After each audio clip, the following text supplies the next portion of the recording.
Hello students, myself Dr. Vinita Rathod, Associate Professor of Zoology at SMB Government PG College, Nathdwara, Rajasthan.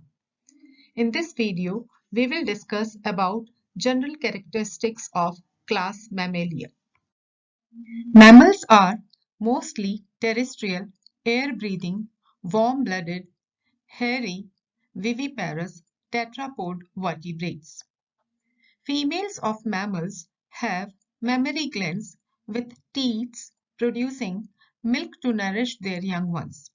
There are about 4,000 species of mammals found in the world. Their body can be distinctly divisible into head, neck, trunk, and tail. They have two pairs of limbs which are pentadactyl. Each is provided with 5 or fewer digits. The limbs are variously adapted for walking, running, climbing, burrowing, swimming और flying.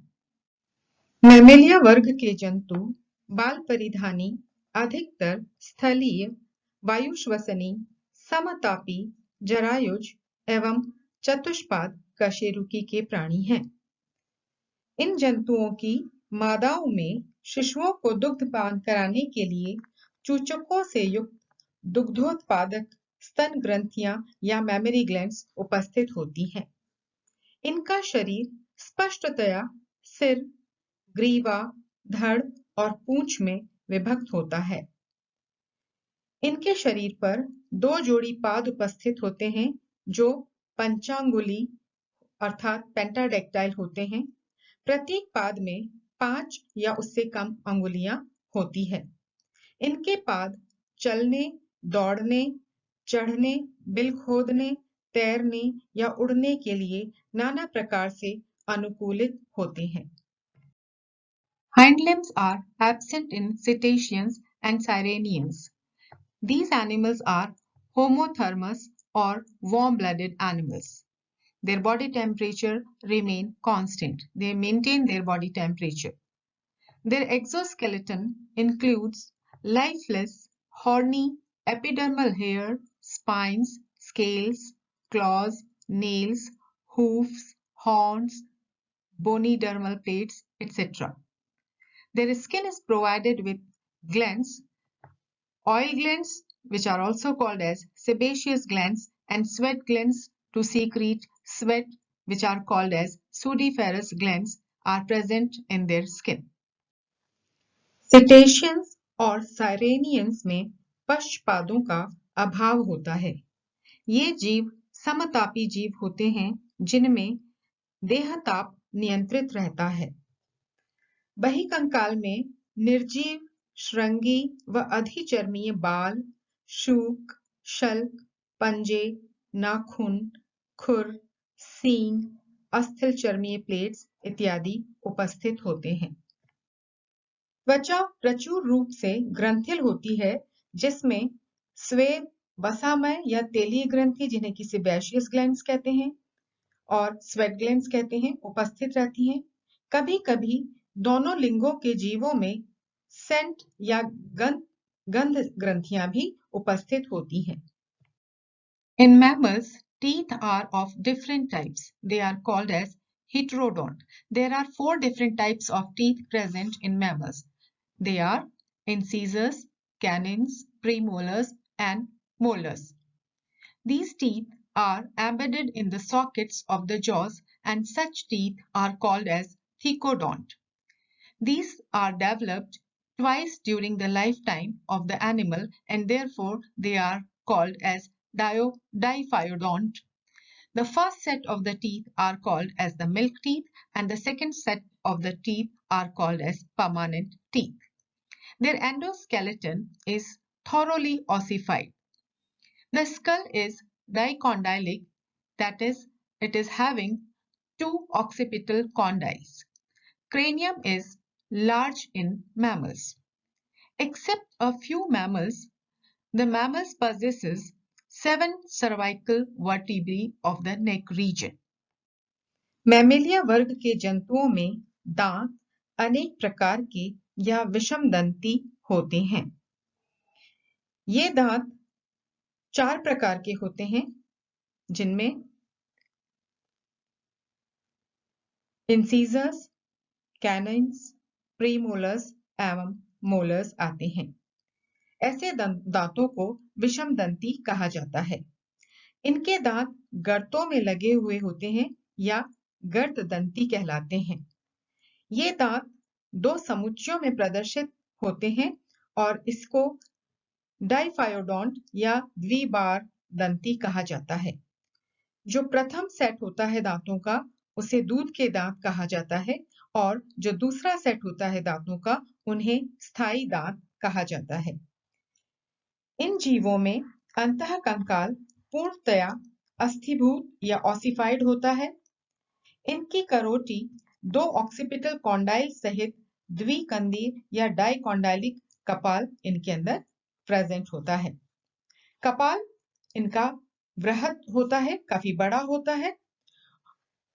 इन जीवों में ग्रीवा में कशेरुकों की संख्या प्रायः 7 होती है।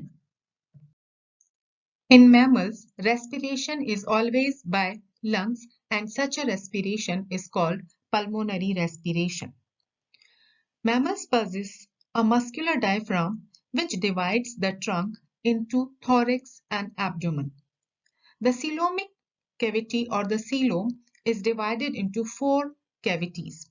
One pericardial cavity lodging the heart, 2 pleural cavities each containing the lung and an abdominal cavity having the rest of the visceral organs. The heart is 4-chambered with double circulation. The double circulation means to complete one cycle of circulation, blood enters twice in the heart. Sinus venosus is absent in mammals. The RBCs or the red blood corpuscles are without nucleus. Renal portal system is absent in mammals. Mammals में श्वसन सदैव फेफड़ों द्वारा होता है और ऐसे श्वसन को पल्मोनरी श्वसन कहा जाता है।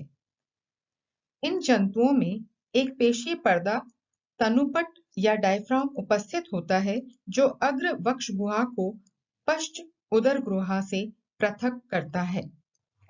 इन जंतुओं की देह गुहा 4 भागों में विभक्त रहती है, जिनमें से पहला भाग पेरिकार्डियल कैविटी कहलाता है, जिसके अंदर हृदय स्थित होता है। 2 प्लूरल कैविटीज होती हैं, जिनके अंदर दोनों फुफ्फुस या लंग्स उपस्थित होते हैं। इसके अतिरिक्त चौथी एब्डोमिनल कैविटी होती है, जिसमें शरीर के शेष विसरल अंग उपस्थित होते हैं। इनका हृदय 4 कक्षीय होता है और इनके हृदय द्वारा दोहरे परिसंचरण को फॉलो किया जाता है। दोहरे परिसंचरण का अभिप्राय है कि शरीर में एक बार ब्लड सर्कुलेट करने के लिए रुधिर को 2 बार हृदय में प्रविष्ट होना पड़ता है। केवल बायां महाधमनी चाप उपस्थित होता है इनके अंदर और साइनस वेनोसिस अनुपस्थित रहता है। इनकी जो लाल रुधिर कणिकाएं हैं वे छोटी और गोल होती हैं तथा अकेंद्रित होती हैं। इन जीवों के अंदर रीनल पोर्टल सिस्टम भी अनुपस्थित होता है। Kidneys of mammals are metanephric kidneys. Their ureters open into a muscular urinary bladder and excretion is ureotelic. It means they excrete urea as excretory product. The excretory fluid is called urine. The brain of mammals is highly evolved. It has large cerebrum and cerebellum. Optic lobes are divided into 4 lobes called corpora quadrigemina. Corpus callosum connects the 2 cerebral hemispheres internally. There are 12 pairs of cranial nerves present in mammals. Sexes are separate, it means males and females are separate individuals.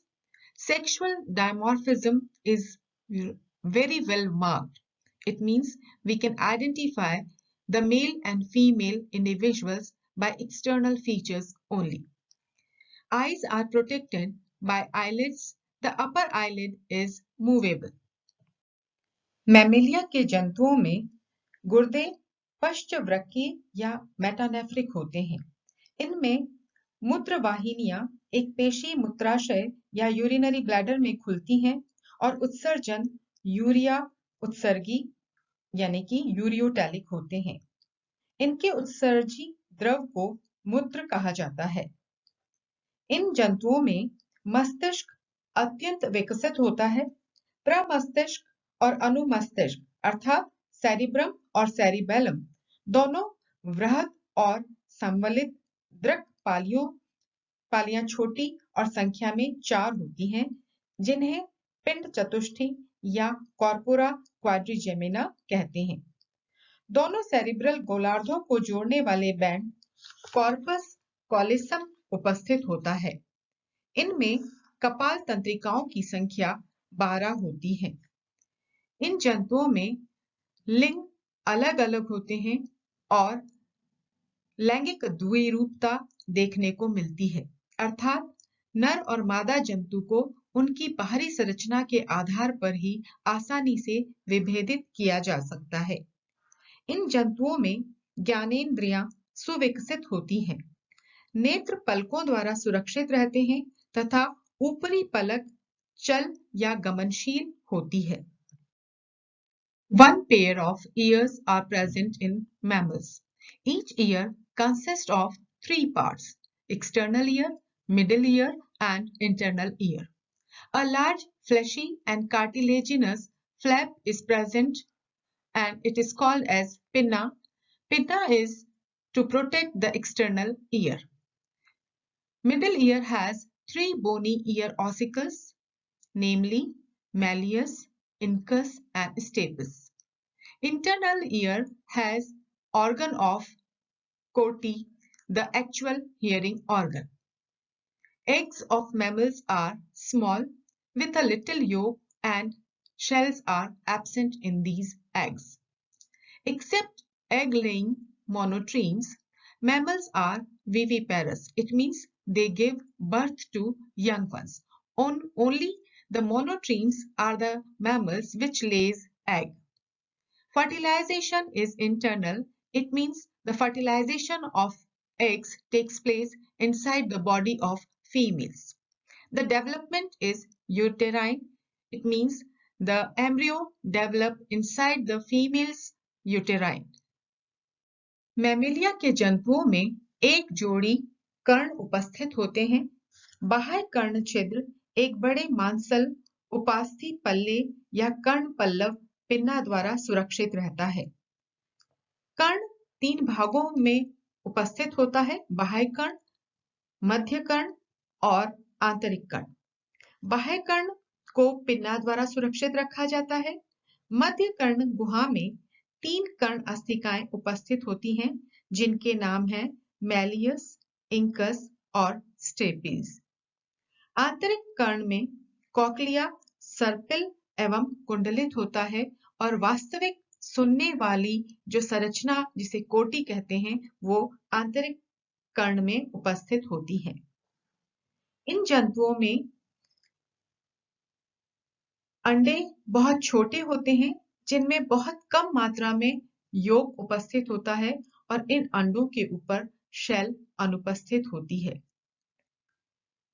इन जंतुओं में monotremes को अगर छोड़ दें हम तो अन्य सभी मैमल्स जरायुज या विविपैरस होते हैं, अर्थात अपने समान छोटे जीव उत्पन्न करने में सक्षम होते हैं। मोनोट्रीम्स वे मैमल्स हैं जो अंडे देने वाले होते हैं, अन्यथा सभी मैमल्स जरायुज होते हैं तथा जीवित शिशुओं को जन्म देते हैं। इन जंतुओं में निषेचन आंतरिक होता है, अर्थात निषेचन मादा जंतु के अंदर होता है।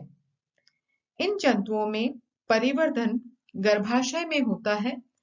भ्रूण का विकास मादा जंतु के गर्भाशय के अंदर पूर्ण किया जाता है। Except egg-laying mammals, a well-developed placenta is present in all viviparous mammals. The developing fetus attached to the uterine wall of the mother by placenta for nutrition and respiration. There are 4 embryonic membranes, namely chorion, amnion, allantois, and yolk sac. Well-developed parental care is found in mammals. It reaches to its climax in human beings. Mammals occur almost in all sorts of habitats. They are the dominant animals with greatest intelligence and are capable to learn because of their better developed brain. अंडजनक mammals को छोड़कर जितने भी जरायुज या viviparous mammals होते हैं, उनके अंदर प्लेसेंटा या अपरा उपस्थित होता है। परिवर्धित भ्रूण पोषण व श्वसन के लिए माता के गर्भाशय में भित्ति से एक अपरा या प्लेसेंटा द्वारा जुड़ा हुआ रहता है। इनमें भ्रूणी कलाएं 4 उपस्थित होती हैं, जिनके नाम हैं एमनियन, कोरियन, allantois तथा amnion, chorion, allantois and yolk sac. इन जंतुओं में पेत्रक रक्षण सुविकसित होता है और मानव में ये अपने चरम उत्कर्ष पर उपस्थित होता है। सर्वाधिक पेरेंटल केयर या पेत्रक रक्षण मानवों में देखने को मिलता है। मैमेलिया के जंतु जितने भी आवास उपलब्ध हैं, लगभग सभी प्रकार के आवासों में रहने वाले जीव हैं। मैमेलिया के जीव डोमिनेंट एनिमल्स हैं, क्योंकि इनमें समस्त जंतुओं में स्तनी वर्ग सर्वश्रेष्ठ बुद्धि रखता है और इसी कारण से इनका जो मस्तिष्क है वो बहुत विकसित होता है और ये सबसे अधिक डेवलप्ड प्राणी माने जाते हैं। The examples of oviparous mammals include Ornithorhynchus, which is also called as duck-billed platypus, Tachyglossus, which is also called as Echidna or spiny anteater. Among viviparous mammals, Macropus, which is commonly called as kangaroo, Pteropus, which is commonly called as large bat, Camellus, camel, Macaca, monkey, Rattus, rat, Canis, dog, Elephas, elephant, Felis, cat, Delphinus, commonly called as dolphin, Equus, horse, Balenopetra, blue whale, Panthera tigris, tiger, Panthera leo, lion. अंडज या अंडे देने वाले स्तनधारियों के उदाहरण हैं ornithorhynchus, जिसे कि डक बिल्ड प्लैटिपस भी कहा जाता है। इसके अतिरिक्त स्पाइनी आंट ईटर यानी कि चींटी खोरा, जिसे कि हम टैकीग्लोसस या इकिडिना के नाम से जानते हैं। जरायुज स्तनधारियों के उदाहरण हैं मैक्रोपस, जिसे हम कंगारू कहते हैं, चमगादड़ टेरोपस, कैमिलस ऊंट, मकाका बंदर, रैटस चूहा, कैनिस डॉग या कुत्ता, एलिफास एलिफेंट या हाथी, फेलिस बिल्ली, डेल्फिनस कॉमन डॉल्फिन, इक्वस घोड़ा, Balaenoptera blue whale, Panthera tigris tiger तथा Panthera leo lion. With this, we complete the general characteristics of phylum. With this, we complete the general characteristics of class Mammalia. In the next video, we will study about classification of class Mammalia.